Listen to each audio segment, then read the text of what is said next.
I remember the first tree I cut down. I felt really bad about it.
To be honest, I still feel a little bad every time I cut down a tree.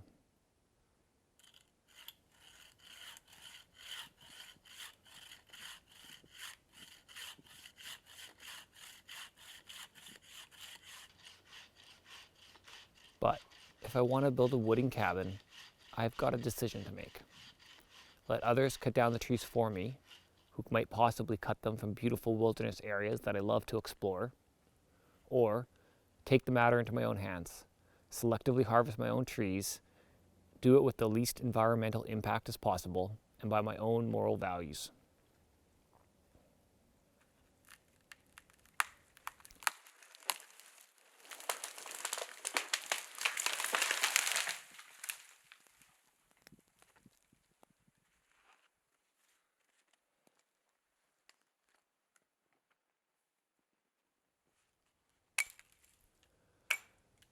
Last winter, I felled 42 white pine, followed by 14 the following summer, and then a few more this winter.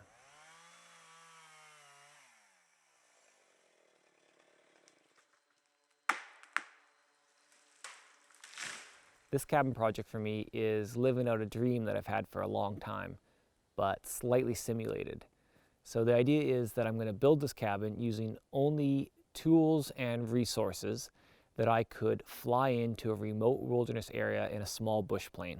And I'm going to do it with 100% self-harvested lumber.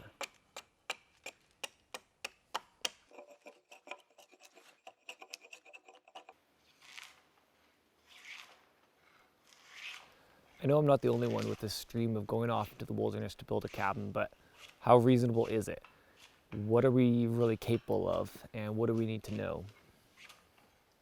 What amount of creativity can be fostered when limited by resources and tools?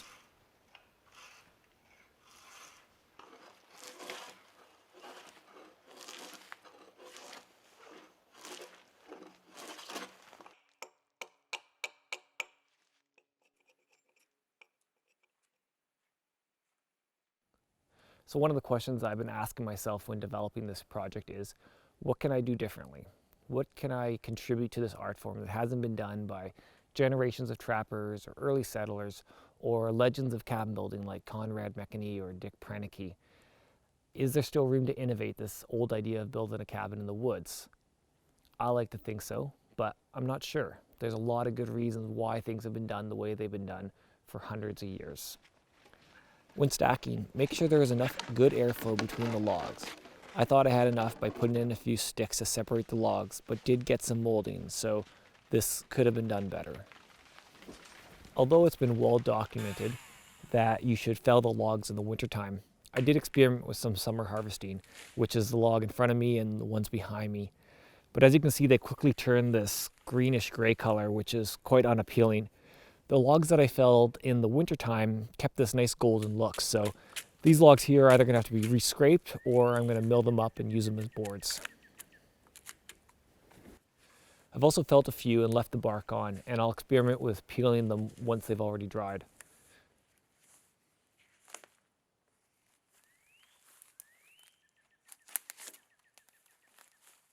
I'm really in no rush to finish this.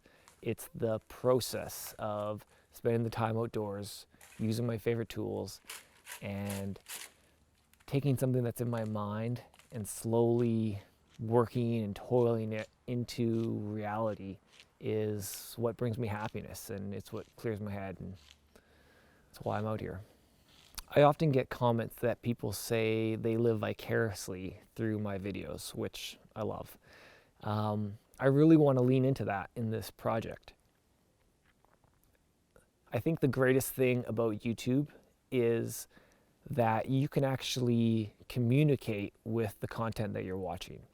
You don't get to watch a movie or a TV show or read a book and make a comment and potentially change the course of that story. But in this series, you could. I'm figuring this out as I go.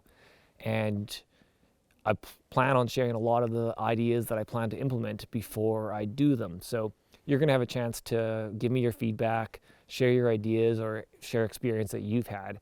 And that could potentially change the course that I go on. And if that happens, I'm happy to give you a shout out and share your ideas with the rest of the people that are watching. I've been fortunate to meet a lot of great builders in my life, many of which I can call my friends, but they also don't have YouTube channels. So I guess part of the goal for this series is to take some of that wisdom that they've shared with me and share it with you. And then I know there's plenty more of you out there who've got a lot of knowledge. So please do leave comments and let me know your thoughts, give me your advice, and I'm happy to share that with everybody else as well. Ultimately, the goal is that all generations, from the old and the young, we can all learn something from each other, and then also share that around the whole world. So that's the fun thing about YouTube, and that's why I make these YouTube videos. I started making them because I was learning off YouTube and I wanted to contribute. So I don't want to lose sight of that and keep sharing and keep contributing. This is how the circle of it works. And next episode, I'm going to be sharing my drawings with you. Not only the final drawings, but also a lot of the process, a lot of the other ideas I had along the way. And that's it. So hopefully I'll see you back here in the next episode.